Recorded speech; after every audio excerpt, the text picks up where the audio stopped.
Saya mau bicara tentang kekerasan seksual.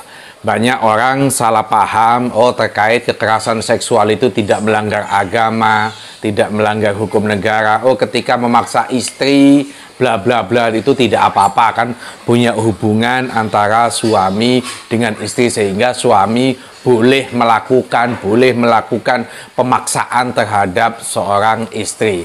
Nah, saya mau menjelaskan kepada Anda semua apa itu kekerasan seksual. Kebetulan hari-hari ini rame diberitakan media online, media cetak terkait DPR yang tidak segera mengesahkan rancangan undang-undang PKS. Bukan Partai Keadilan Sejahtera, tapi penghapusan kekerasan seksual. Nah, saya sudah membaca terhadap rancangan undang-undang ini. Isinya sangat bagus, bagaimana mengatur orang tidak boleh memaksa perkawinan, orang tidak boleh melakukan pemaksaan seksual, baik itu fisik maupun psikis. Nah, ini saya jelaskan supaya nanti kita memahami semua apa itu rancangan undang-undang PKS.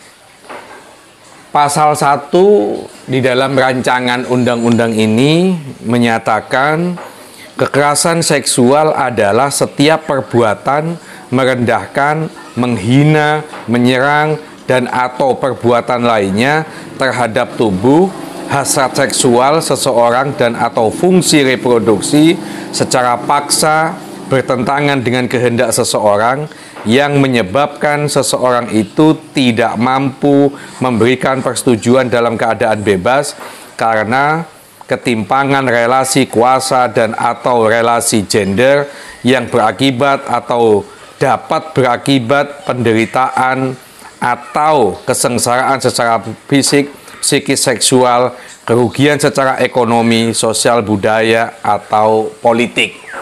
Nah, di sini jelas bisa jadi relasi kekuasaan itu maknanya Pak Camat misalnya gerayangi stafnya.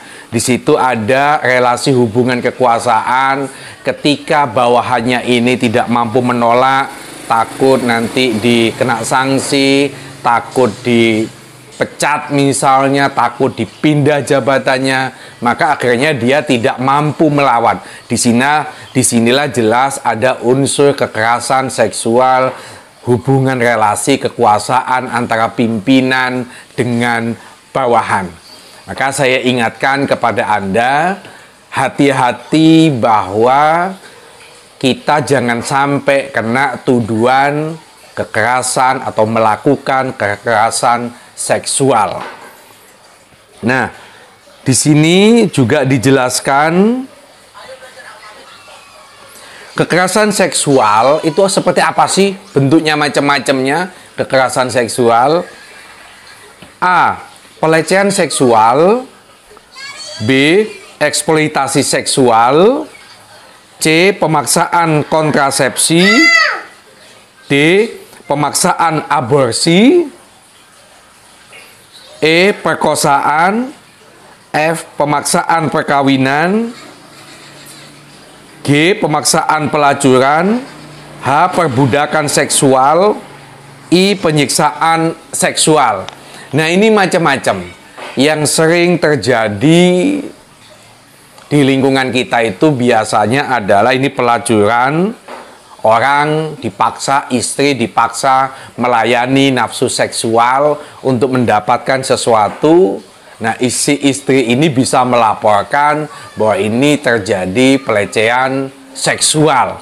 Jadi Anda atau siapapun dalam hal ini yang tahu ada saudaranya yang dijual, ada temannya yang dijual, ada istrinya yang dijual oleh suaminya, maka Anda berhak melaporkan pelaku ini kepada kepolisian supaya nantinya dia bisa kena hukuman.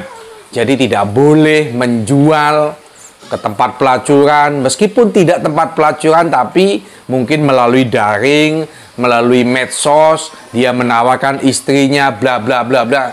Nah, ini sang suami bisa kena pasal terkait pelecehan seksual di mana dia melakukan pemaksaan pelacuran.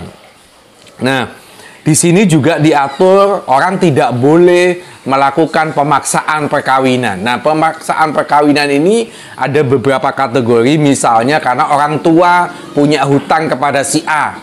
Untuk mengenolkan, mengimpaskan hutangnya ini, maka anaknya dijual. Sudah wis, kawinan anakku, maka akan terjadi pembebasan hutang. Orang tua yang melakukan seperti ini bisa kena pidana, kan itu. Atau karena punya punya hutang budi. Kalau itu bukan dalam bentuk uang, punya hutang budi, maka anaknya ini dikorbankan supaya bisa dikawini, supaya hutang budinya ini menjadi lunas. Maka orang tua seperti ini juga bisa dilaporkan secara pidana. Nah, pemaksaan aborsi itu juga tidak boleh. Maka nanti ada undang-undang lex specialis ini yang sebelumnya kalau aborsi itu bisa masuk kategori pelanggaran kitab undang-undang hukum pidana. Kalau nanti ini disahkan, maka kena undang-undang PKS ini, penghapusan kekerasan seksual. Orang tidak boleh melakukan pemaksaan supaya istri, pacar melakukan aborsi. Nah, Anda yang punya pacar ini harus hati-hati kalau melakukan hubungan perkawinan di luar nikah dan suatu saat hamil, Anda melakukan pemaksaan terhadap pacar Anda, tunangan Anda, bisa jadi terhadap istri juga, maka ini bisa diancam tindak pidana ketika melakukan pemaksaan supaya dilakukan aborsi. Pemaksaan melakukan kontrasepsi juga begitu. Nah, ini yang menurut saya agak rancu ini. Kontrasepsi pun diatur supaya tidak boleh istri itu dipaksa untuk pakai pil KB lah, spiral, macam-macam, sementara istri pengen punya anak. Ini tidak boleh melakukan pemaksaan itu. Nah, juga ada perbudakan. Perbudakan bisa jadi seseorang dijual di tempat lokalisasi, tempat pelacuran. Ini bisa kategori tidak pidana perbudakan seksual. Dan ini banyak terjadi, tapi kalau di tempat-tempat yang lokalisasinya sudah tidak ada, seperti di Surabaya, agak kecil. Tapi bisa jadi perbudakannya itu sekarang sudah menggunakan sistem online. Maka ini bisa dilaporkan. Nah, juga penyiksaan seksual tidak boleh. Nah, jadi kalau Anda mau melakukan hubungan seksual tapi dimulai dengan memukul, ada hasrat kalau tidak menyiksa itu tidak terpuaskan, nah ini Anda juga bisa dilaporkan terkait penyiksaan seksual. Nah, ancaman-ancaman pidana ini menurut saya bukan main-main, maka harus kita hati-hati. Nah, ini coba saya bacakan ancaman hukuman. Nah, hukuman pidana bagi orang yang melakukan kekerasan atau pelecehan seksual ini variatif. Ada yang ancaman minimal 3 tahun, ada yang minimal 5 tahun, ada yang maksimalnya 10 tahun, sampai ada yang 20 tahun ketika itu melakukan perbudakan dan lain-lain.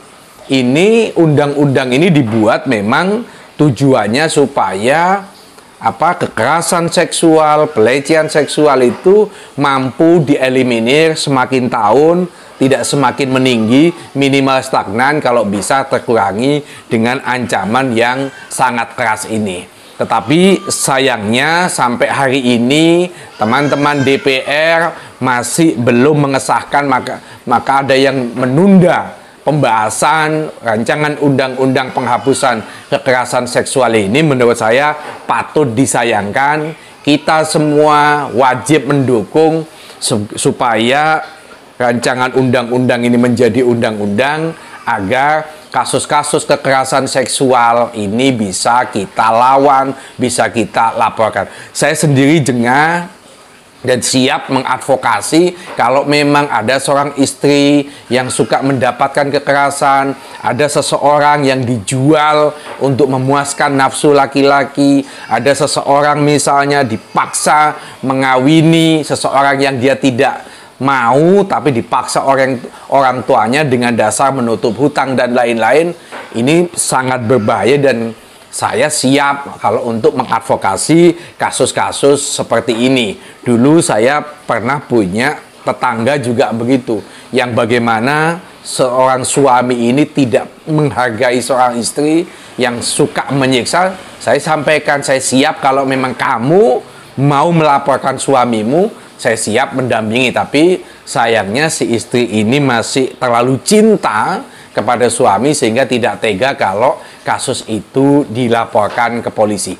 Nah, ini menjadi pelajaran buat kita semua supaya tidak mudah melakukan kekerasan terhadap seseorang, baik itu dalam bentuk fisik kekerasannya maupun psikis. Demikian, terima kasih.